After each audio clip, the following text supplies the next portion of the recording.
IETE-ISF, and I proudly welcome you all to our session on Julia language. Julia is a high-level, high-performance dynamic programming language. While it is a general-purpose language and can be used to write any application, many of its features are well-suited for numerical analysis and computational science. To enlighten us about the unexplored treasure of Julia language, we have Mr. Logan Kilpatrick, a graduate from Harvard University with immense passion to improve lives by the means of technology. Sir is a software engineer at Apple and the current community manager for Julia Language. If all those accomplishments were not enough, has also started to write a book on Introduction to Programming with Julia. As we progress through the session, if you have any doubts, kindly post them in the live chat for us to take it up. With immense pleasure, I would like to call Mr. Logan Kilpatrick to take over. Thank you for that introduction, Sanchit. I think, truthfully, I'm behind on writing the book. I have a lot of, so hopefully the book people aren't watching this video because they're going to be like, why are you talking about Julia in presentations instead of working on the book? So it's definitely something that I need to put more time into. But nonetheless, I think this is definitely something that I really enjoy doing. And I think, especially getting to chat with students and share the good news about Julia and all the awesome opportunities is something that's worth waking up at 5:30 or 5 a.m. for to chat with folks. So if there's questions about Julia or sort of any of this material that I'm presenting, feel free to just throw the questions in the chat, and then Sanchit and everyone else, if I miss any of those questions, feel free to pause me during the presentation, and I'll sort of take those questions live to make sure I'm not missing anything. So yeah, this is going to be just sort of a really quickly, we'll go through like a high level introduction to Julia, sort of the language itself, why it exists, all the high level details, and then we will look at some specific programming examples, though those will be more so brief. What I would encourage folks to do is feel free to multitask during this presentation. If you want to go on julialang.org, download Julia, and sort of play around, look through the documentation while I'm talking, that's totally cool, and that's definitely something that I would suggest. So let's dive right in and sort of talk about some of the aspects of Julia. But before we do that, I think it's sort of worth thinking, like, why do we need to learn Julia? Like, what, whenever someone comes sort of peddling a new technology, the question I always ask myself is, why would I want to learn that technology? And I think for Julia, there's a lot of reasons that it sort of makes sense. It just depends sort of which specific camp of folks you fall into. I think there's a lot of people who perhaps just really enjoy learning sort of the cutting edge technology. And in a lot of cases, that's Julia right now. There's other people who, and this is probably, when the language originally started, this is why folks really came to Julia was, they had some fundamental problem that they were using like a couple of programming languages in order to actually solve that problem. And they just decided, hey, why am I doing my development lifecycle twice when I could just use Julia once, and it's sort of high level dynamic, but it's also fast enough that I can sort of solve these really intensive computational problems. And that's, again, sort of where Julia started from. So if we look at like what a traditional workflow used to look like in the scientific domain, you had sort of the folks who were more scientifically inclined, and they were doing all their development using these high level tools like Python, like R, like MATLAB. And then once they built something that was really cool and they wanted to actually deploy that product into the real world, they had to basically hire a second set of folks who would take what they wrote in Python, translate it down into a lower level language like C++ or C, and then deploy it. And that was sort of the traditional workflow for folks for a long time. And this sort of raised questions for a lot of the people who created the Julia language. They're like, well, why are we going through this sort of arduous process when we could really just build one tool that was good enough for the entire thing? And that is what Julia is. It's basically designed to help solve this two language problem where you want the language to be expressive, you want it to be easy to use, but then you also want it to be blazingly fast so that you don't have to rewrite your code when you want to actually go and deploy something into a real world setting. Um, so the end result of all of this with respect to Julia is that you really compress this quote unquote innovation cycle, and you can build things really quickly. You can iterate on things really quickly, and not waste your time sort of trying to figure out how to make your code fast enough just to get it into production. And if we take a look at sort of the result of that work and how things have sort of transpired over the last, I think roughly the last like 12 years, the Julia language was sort of originally created right around 2009, 2012. Since then, 25 million downloads of Julia, and that number is increasing significantly year over year. We're looking at 10,000 plus daily downloads of Julia, a huge and growing package ecosystem with 5,000 registered packages. It's being taught all over the world. It's being used at a bunch of different companies. It's one of the fastest growing programming languages. Julia and the Rust language are sort of the two up and coming new programming languages that are picking up a lot of steam. And it's also, I think, for me, this is one of the coolest accolades is that Julia is one of the most loved programming languages, according to the 2019 Stack Overflow Developer Survey. That's always such a good indication, because I think for the most part, folks either really dislike or really enjoy whatever the programming language they use. I think for me, whenever I have to program in like C++ or something like that, I really dislike it. So it's always great to know that Julia is one of the languages that folks actually enjoy programming in. Just this slide is just showcasing sort of where Julia is being used. I think the way to sort of relate it back is I started using Julia when I was interning at NASA. Actually, it was a really cool experience.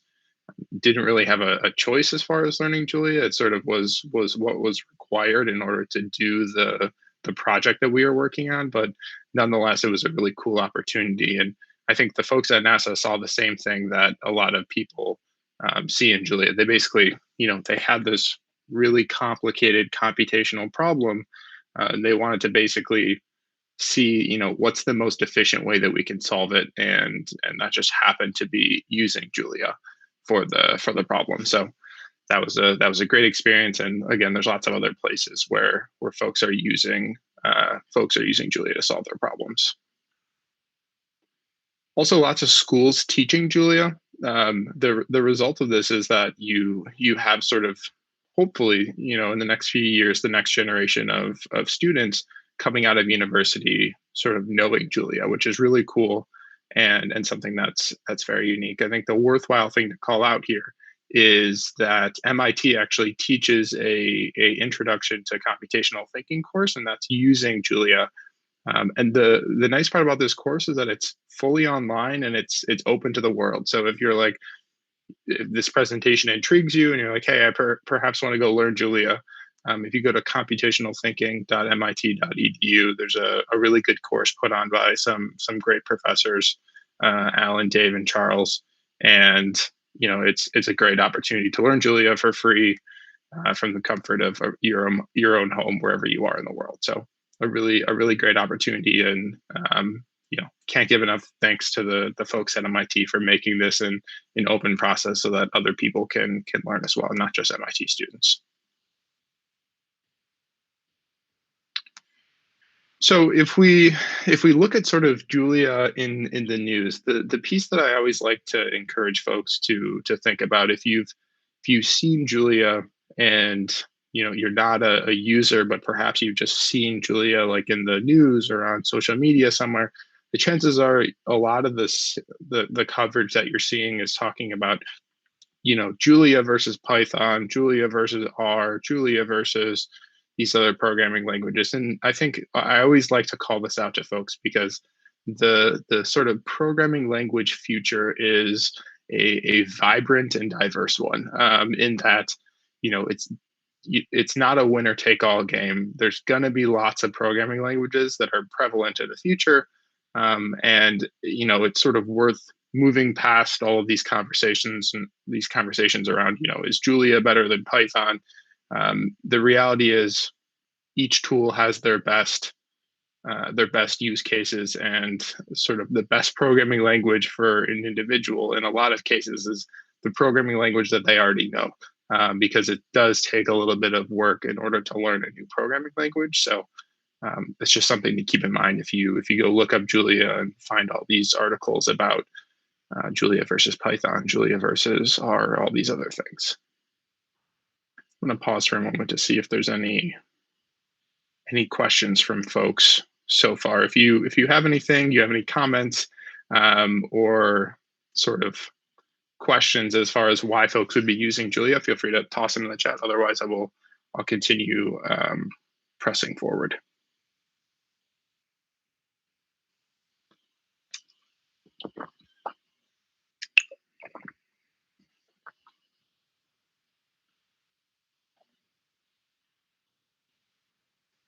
All right, I'm not seeing anything pop up in the chat right now, so we will press forward. But again, if folks have questions or comments, feel free to drop them in the YouTube chat. So one of the really sort of interesting domains, and this was sort of part of the introduction, but Julia is sort of traditionally used for scientific computing. And a lot of scientific computing involves machine learning and artificial intelligence. So there's a lot of really interesting things happening in that field. Sort of the same reasons why you would want to use Julia generally sort of also apply to why you would want to use Julia for your machine learning workflows. The whole process is fast. Again, it's easy to use. It's productive, reproducible. We'll sort of talk more about that later on, but I think it's still impressive to me how reproducible Julia code is. And I think reproducible code doesn't really matter to you until you've tried to run somebody else's code and sort of gone through the process of it not working and you having to sort of troubleshoot that. And I swear this is a real story. And I told this story yesterday when I was talking to folks about Julia, but I have a close friend who was working on a project, and they got a bunch of code that they had to use for their project, and they spent an entire week trying to get the Python dependencies set up correctly for this project. And the entire time I was just sending the messages, yeah, that's really tough. You should definitely give Julia a shot. And that probably wasn't the right time to plug Julia because they were frustrated about their project, but it really is sort of the underlying truth is that you don't have this problem as much in the case of Julia, just sort of because of the way that the package ecosystem, the package dependencies are managed in Julia. And again, I'll show an example of this later on during the demo, but it just makes the whole process a lot easier. And sort of the other interesting things that you'd be looking for if you were developing machine learning stuff. Julia supports GPUs. It all works on the cloud. The other really cool part for sort of academic folks who enjoy math is that the sort of math on paper in sort of an academic paper is really close to what the code actually looks like for Julia. And I should actually update this presentation to show a slide with this because it's really interesting and cool to see that. I'm personally not a math person, but I think it's always exciting and interesting to see this sort of comparison between Julia code and then math on paper, and you hold the two up next to each other, and it's actually really quite similar, which is why a lot of folks who aren't super, they're not computer scientists, they're specialized in another domain, they really enjoy programming in Julia because they don't have to go learn all of this new syntax and stuff. They can just sort of stick to the math and such that they already know, and then they're able to use it from there. So if we move into some really interesting use cases for Julia, one of the cool ones is Celeste. And again, you can sort of see the interesting stuff that was happening there. 650,000 cores, 1.3 million threads in parallel, computing at a total of 1.4 petaflops. And Julia is one of few programming languages that has been able to achieve this level of parallelism and computational speed. So it's something, again, that's super unique to Julia, and sort of the general idea here is that you can use Julia to solve these really large computational problems, and that's not something that a lot of other languages, like I think Python would not necessarily be able to handle 1.3 million threads in parallel. So it's definitely a characteristic that makes Julia special.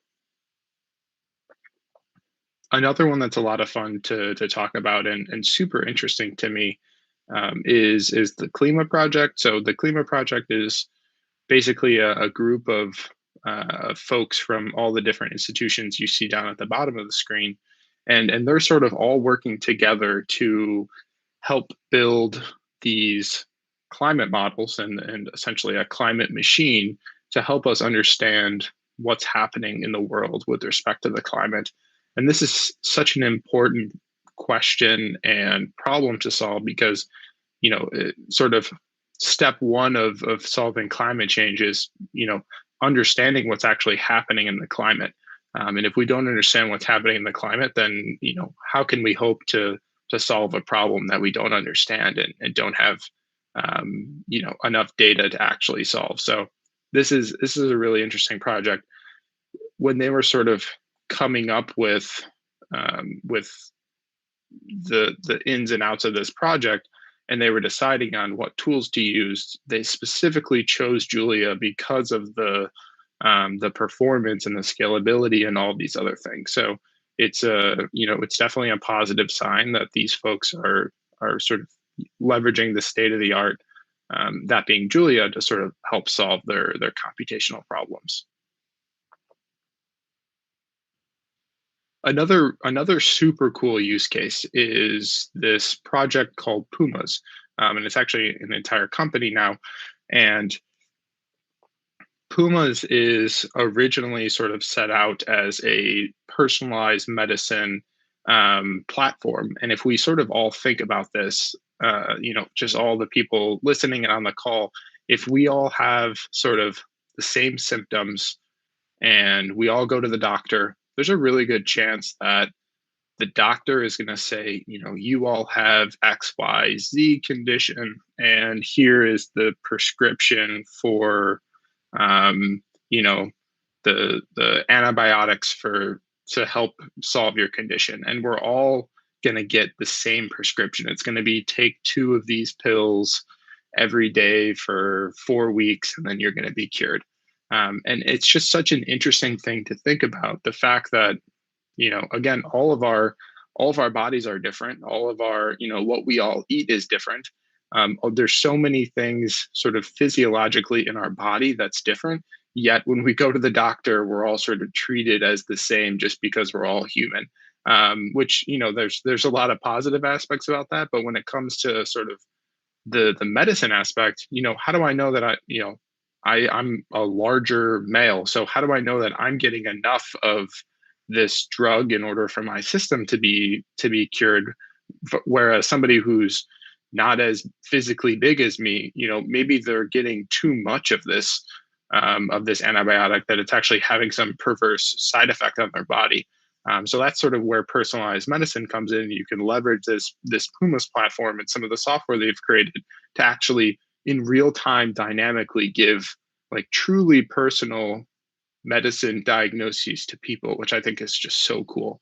And then the other thing that the Pumas team is doing is they're helping out a bunch of different companies, that being Pfizer and Moderna, with their development of drugs and vaccines. So I think the Pumas team was involved in the development of one of the COVID-19 vaccines, which is again such a important thing that's happening in the world right now, and I'm super excited for that team to be able to be a part of that and help so many people by working on that.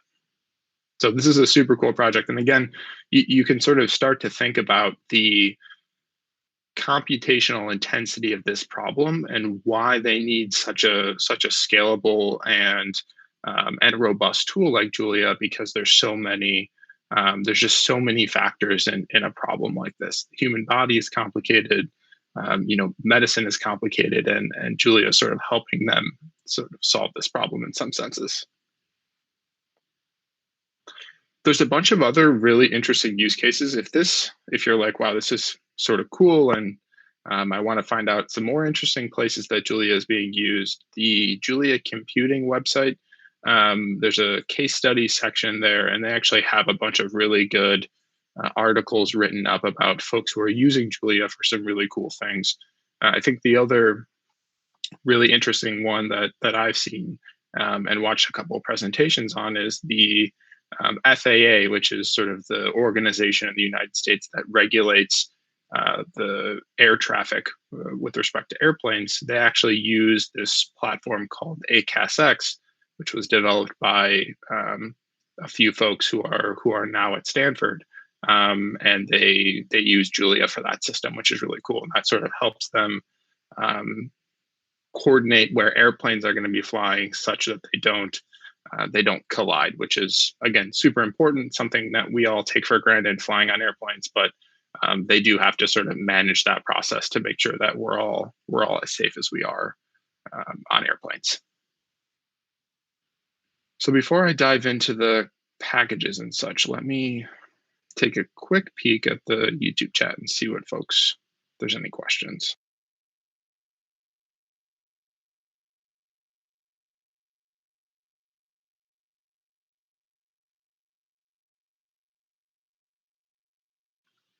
So it looks like someone is asking whether or not there's stable deep learning frameworks for Julia, like we have PyTorch / TensorFlow for Python. Yes, so there definitely is. If you go to, I think it's flux.ai.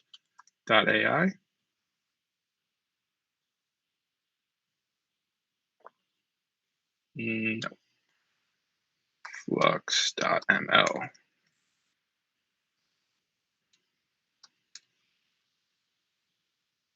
If you just look up flux.jl, that is the go-to machine learning package in Julia. And I also believe that there's wrappers for PyTorch and TensorFlow. Another really cool thing that I haven't seen many other languages do really well is this notion of interpretability. And what that means is basically you can embed Python code, and you can embed R code, and you can embed C++ code directly into your Julia files. So, that materializes itself as basically, let's say you have some really good Python code that you're like, you know what, I never want to rewrite this in Julia. It's just not worth it to me. It works really well in Python.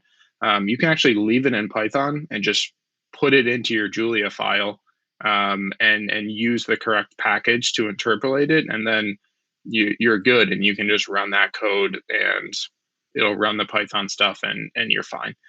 Which again is something that I think is really well done in Julia and makes it so that it plays well with all these other pieces in the ecosystem. So flux.jl is something to check out. And then there's I think if you just type in Julia interpolation on Google, it'll pop up this GitHub organization, which has all of the packages that set up the interpretability in Julia.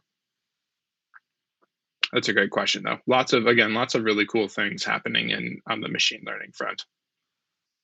The cool part about Flux as well, since we're on this slide looking at it, is again, all of the Julia packages are written in Julia itself. And I don't remember whether it's PyTorch or TensorFlow, but one of the two is just like basically a C++ wrapper under the hood, which again is fine, and there's nothing wrong with that. But if you sort of want to dive into the code itself, it's it's harder to understand what's happening in that package if you don't have a good understanding of C++. And I think that's, again, one of the really cool pieces that I enjoy about Julia is all of the Julia code and packages and the core language itself, for the most part, is written in Julia. So you can go look at the source code, and it might be written in a different style than you're used to if you've been writing Julia before. But again, it's still Julia code that you can sort of understand and run on your own. Another question coming in from the chat, it says, can Julia take advantage of parallel processing if we use Python? Yeah, that's a good question. So, obviously the most performant thing to do would be to rewrite your Python code in Julia. I think with that said, you can still take advantage of all of the performance increases that Julia provides, even if you're interpolating Python code in your Julia code. Again, you just have to bear in mind that the performance gains that you're going to be seeing just aren't going to be as high as they normally would. What perhaps the sort of workflow that I think makes the most sense for this is, let's say you have some specific Python code that actually just like creates your model and then sort of deploys it in the context of machine learning. I think having that code in Python and leaving it in Python, if perhaps for a specific project, might make sense. And then what you can do is, if you were like getting in raw data from somewhere and you needed to process it, in my opinion, perhaps that's the more computationally intensive piece of the problem. So using Julia for that, you would see a bunch of performance increases. But again, sort of just thinking about where the computational bottleneck is in terms of the stack of the code that you're using, and then trying to leverage Julia for that sort of most difficult computational problem is how you'll be able to take advantage of Julia the most. So hopefully that answers the question. If it doesn't, feel free to post a follow-up question in the chat. But again, this slide sort of is just here to showcase some of the places where Julia is really leading the way as far as the package ecosystem goes. So there's definitely places where, PyTorch, TensorFlow, those are sort of state of the art, quote unquote, in their field, and they're super well known and used a lot. And I think the sort of equivalent to those packages for the Julia ecosystem is the differential equations and scientific machine learning. Those packages and that ecosystem is actually the infrastructure that makes a lot of those use cases that we were just looking at possible. So Puma's, the personalized medicine and the drug discovery that Puma's is doing is all sort of built on differential equations.jl and all of the scientific machine learning stuff that the folks in that group are doing. So lots of really cool state-of-the-art stuff happening. And I would suggest sort of checking out some of these packages if it's interesting to you all. So, now to the more fun stuff for students, I think.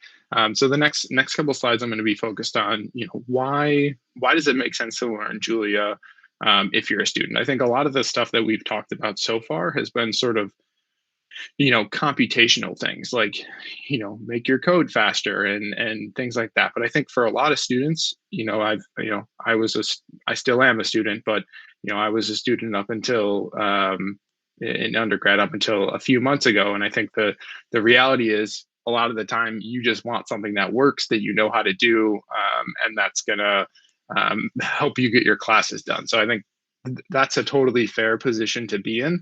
And I understand that. So the sort of cool part about learning Julia for students is it's sort of twofold. I think one of the really awesome things is Julia has been a part of the Google Summer of Code project for a really, really long time. We're a part of it again this year. In last year's session, we mentored 24 students. We also had 11 students participating in the MLH fellowship, and then we had another student sort of doing Julia stuff outside of our specific organization, but within another organization working on Julia stuff. So there's the basic idea is there's a lot of cool opportunities to do Julia stuff this summer. If you go to julialang.org slash JSOC, there's also a link on the Julia Lang website in the top right-hand corner. You can check out all of the Google Summer of Code projects that we have. There's totally different. I mean, it's literally like all over the place. So there's some like visualization stuff. There's some like Bayesian inference stuff that's taking place. It's literally all over the place. I would highly suggest taking a look at if you're interested in participating in Google Summer of Code and learning Julia. This could be a great opportunity. I would also say, the best time to get involved was yesterday, but I think the second best time to get involved is today. And if you again, if you're intrigued by this presentation, I'd suggest taking a look at the learning materials for Julia, and then also taking a look at some of the Google Summer of Code projects.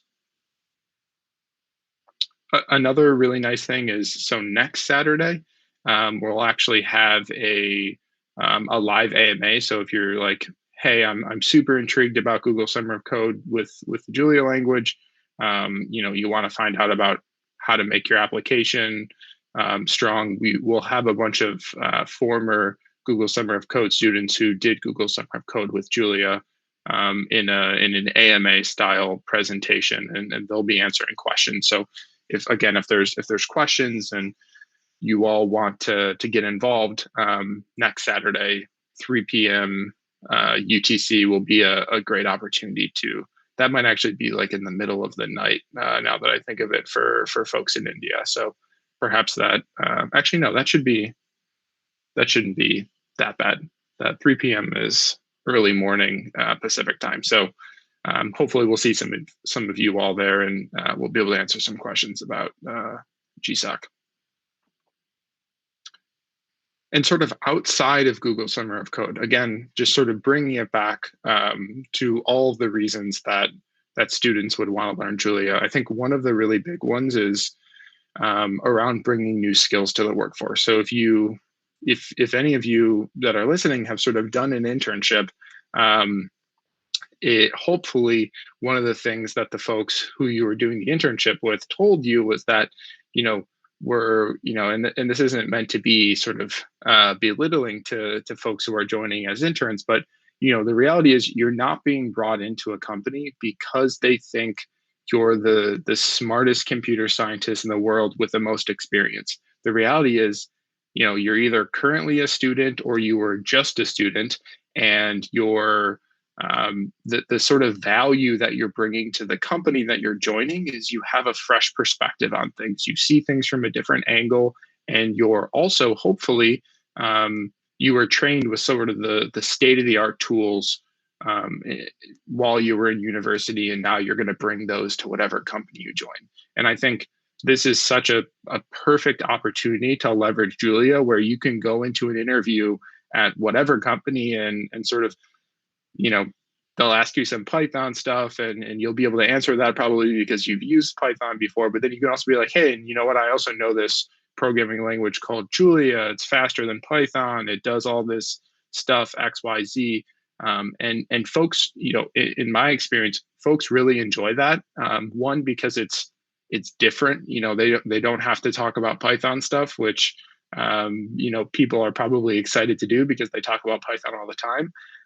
But also, again, it highlights the fact that, this specific person has something different to bring to the table. And again, I think this is one of the coolest selling points about Julia right now for students is that specific aspect.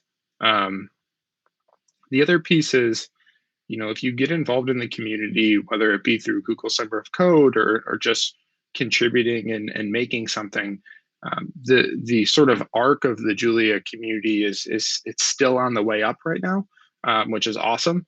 And what that means for you is that you can build something that folks are actually going to use. And I think this coming Saturday at the Google Summer of Code presentation, you'll be able to perhaps see that. The folks who have done Google Summer of Code with us made real things that other humans actually use, and it's sort of not like a throwaway project that nobody's gonna actually take advantage of and leverage. So again, I think that's one of the coolest things about the Julia language right now is you build something, folks are going to use it, it's going to be helpful for the next, 5, 10, 15 years of the ecosystem, which is just super cool and such a different feeling than doing things in Python. I think for me personally, whenever I build something in Python, I sort of go in with the assumption that, I'm the only human who's ever going to use this Python code just because of the scale of the community. No one's ever going to see my random Python package or my random Python script that does something. So just something to keep in mind if that's interesting to you. And there's a whole host of folks in the community.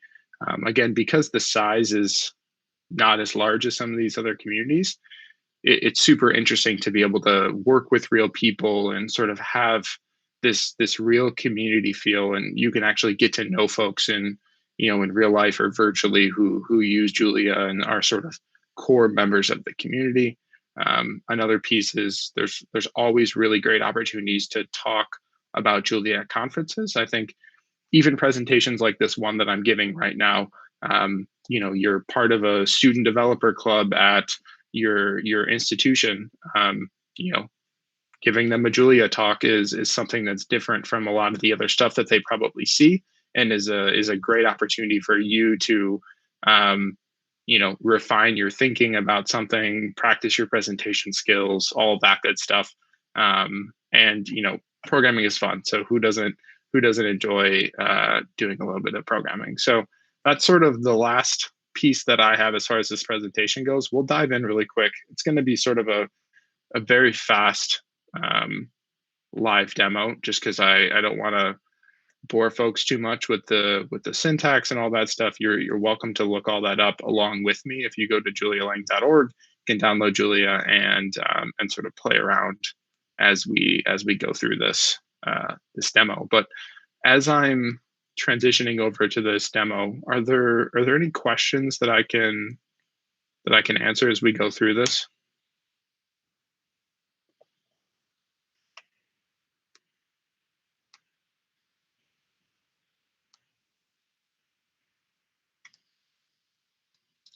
I'm keeping an eye on the chat to see if anything pops up.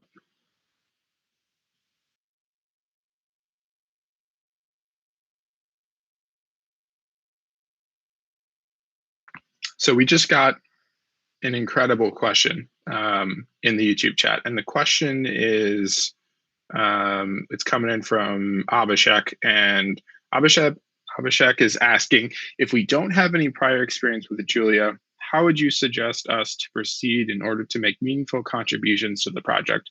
Abhishek, this is a great question.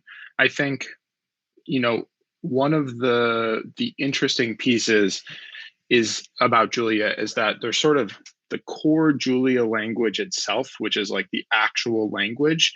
And then there's all of this peripheral sort of community and ecosystem and all this other stuff happening.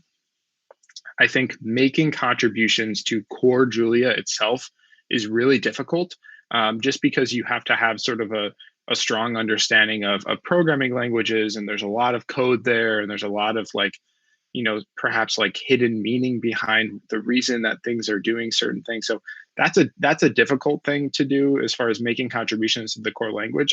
I still think there's a lot of opportunities. I think the contributions I regularly make to the core language are around documentation, sort of reading through the docs. When I find something that doesn't really make sense to me, I think the first thing that I do is go and try to open a PR and see how I can improve the process for folks who are also going through and reading the documentation. So that's sort of one of the lowest hanging fruit pieces as far as the core language goes. With respect to everything else in the Julia ecosystem, the best thing that you can do right now is sort of try to get familiar at a high level with the syntax, and then find a project that's really interesting to you. I think, it's hard to learn a new language just because you're sort of just like interested. I think it's a lot easier when you sort of have other folks with you and you're sort of working towards this common goal, sort of like at a hackathon or something like that. So I would suggest trying to find a package or a specific project that you're like, this would be really cool to do Julia stuff. Focus in on that, see if there's something that you can do in that domain, and then take it from there. But again, I think that's a great question. And if you have questions or sort of issues with going through this process, you're welcome to ping me offline after this chat, and I'm happy to sort of point you in some to some packages or projects that I think might be good places to start. That's a great question, though. Let me pop this open. So we're looking at the IDE right now, and this is just going to again showcase some of the really high level stuff about Julia. So we have down here, we have the REPL, the read, evaluate, print loop. This would be what would show up like if you open your terminal and you type Python and it pops open the Python REPL. We do stuff like 1 + 1. It'll give us the answer and all that stuff. The really cool thing about the REPL in Julia is that we have this notion of a package manager. And if you're sort of familiar with the way that packages are managed in Python, it's through this this pip process. And again, there's a lot of, I think for developers and me especially included, I have a lot of challenges using pip as far as I think installing packages is rather easy. You just pip install something. But other than pip install, I really don't know how to use pip. It's not super clear to me what the correct ways to do it. Again, I think it's sort of a complicated process. What Julia has built in is this idea of a package manager. And if we type in this left-facing square bracket into the REPL, it opens up the package manager. And from here, we're able to do things like type the word status. And then let's see what happens when we type the word status. So, and I apologize for my computer being slow. I think it's time to upgrade to one of the new MacBook Pros. So let's go back to this. We type in status into the package manager, which we entered by typing a left-facing square bracket. And then right away, we can sort of start to see how powerful the package manager itself is. So it's telling us what specific environment file I'm using right now. And then it's actually showing me all of the packages that I have installed and the specific versions. So I have the Atom package installed. I have, all of these other packages. And what this allows me to do is basically get a true understanding of what's in my environment right now. And then from there, I can add and remove things. Like I have this Slack package here. I can do remove Slack, and it'll remove it from my environment. And then I can type status again. And now if we look, the Slack package is no longer installed in this environment. So I'll add it back in just for, just to highlight how that process happens. Again, you just say add Slack, and this is going and looking through the registered Julia, the Julia registry, which is just basically where all the official packages are stored. So while this goes and adds Slack back onto my computer, or the Slack package rather, let's look at some syntax here. So sort of the normal stuff that you would expect when you see a hello world example. You could just simply do print hello world. As far as the syntax to define something like a string, very similar to what you would expect in Python. The definition of a for loop here, again, is something similar to what you would expect to see in Python. The only difference is instead of using a colon at the end and indentation to denote the end of a specific loop, you actually use the keyword end, which again sort of visually helps you see what the beginning and the start of the beginning and start of a code block is. So that's a really nice, helpful piece about programming in Julia, is you don't have to just like look to see visually where the indentation starts and ends. You can just specifically add an end keyword at the end of your code block, and you're all good. So that's really helpful and something that I enjoy. Let's look at the syntax for a specific for a function. We'll just print out some func.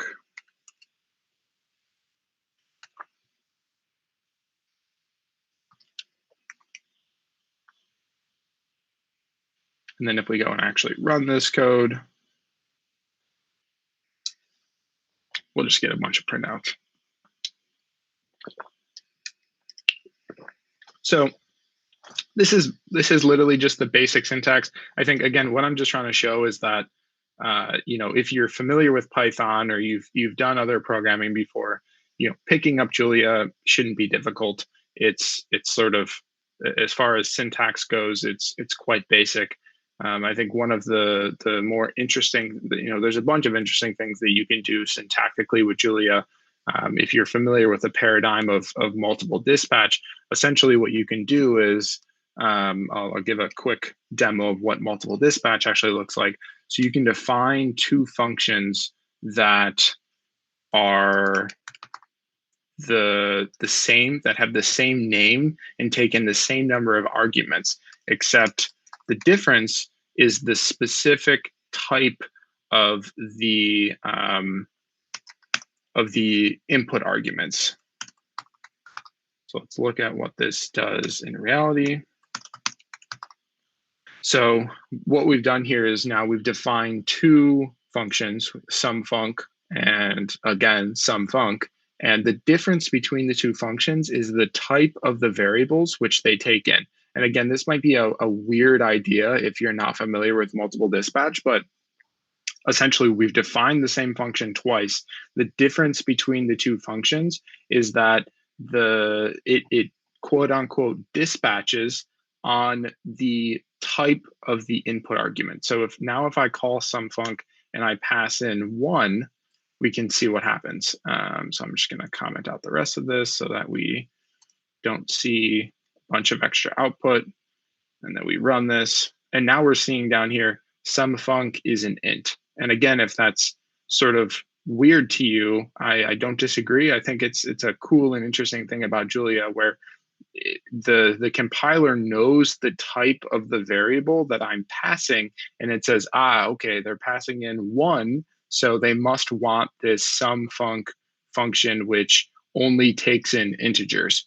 And this, if you can sort of think about conceptually what you can do with this multiple dispatch idea, it basically unlocks the ability to write really clean code, because you can assume that when this line of code is run, it's always going to be running with a string. You don't need to explicitly check anything. You just say, hey, for this implementation of the function, take in a string.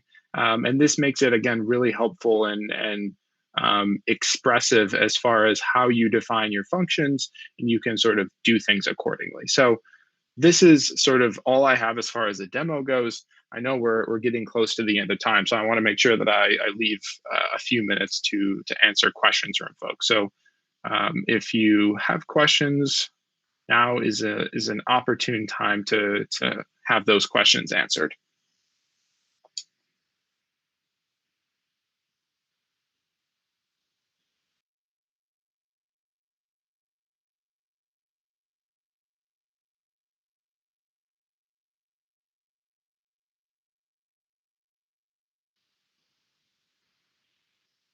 I am not seeing any questions, which is totally cool. Let me just suggest one more time that if you head to julialang.org, let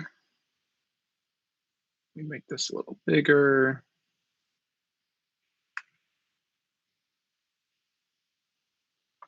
If we check out, if we go to julialang.org, and then if you're interested in learning Julia, if we go to the Learning tab, this sort of has all the resources as far as learning Julia goes. If we go to the JSOC tab in the top right-hand corner, you can click on the projects page and then see all of our Google Summer of Code projects if that's of interest to you. Lots of good resources on this website. Abhishek coming in with another great question. So this time saying this multiple dispatch is similar to the idea of compile time polymorphism in Java slash C++, right? I think that is correct. The idea of multiple dispatch is sort of embedded into a few other programming languages. I forget what the way that it's done in Rust, I believe, as well, and it's done in Python. But to my understanding, the way that it's done in all of those languages is sort of it doesn't have first class support, and in Julia it has first class support, meaning like the developers will say, go write multiple dispatch code. It's a feature of Julia versus, at least to my understanding, Abhishek, sort of compile time polymorphism is not something that's like a feature of Java. It works, like the code doesn't break when you do it, but at least to my understanding, and I haven't written Java code in a few years now, but it's not something that's like one of the reasons people choose to write their code in Java or C++. So you could definitely sort of encapsulate the idea of multiple dispatch in certain contexts, but it doesn't have the same level of support as multiple dispatch does. That's a great question, though. I was just reading an article about the different ways that programming languages sort of encapsulate multiple dispatch, which is that's sort of where my context is coming from, because I'm not sure that I've ever tried compile time polymorphism in C++ or Java. Maybe I have in Java, but definitely not in C++. But yeah, that's sort of all that I have. I appreciate those questions. They were awesome. Again, the learning tab on the Julia website, if you're interested in learning Julia, or the JSOC section if you're interested in Google Summer of Code. So I will hand it back to the folks from AccessDenied', and super thankful for the opportunity to chat about Julia with you all today. Okay, so now we have come to the end of the session. I express my sincere thanks to Mr. Logan Kilpatrick for taking out time to enlighten us all. Thank you, sir. Yeah, of course. This was great. And again, I appreciate you having me today. Thank you, sir. Okay, so this session is a part of AccessDenied'21.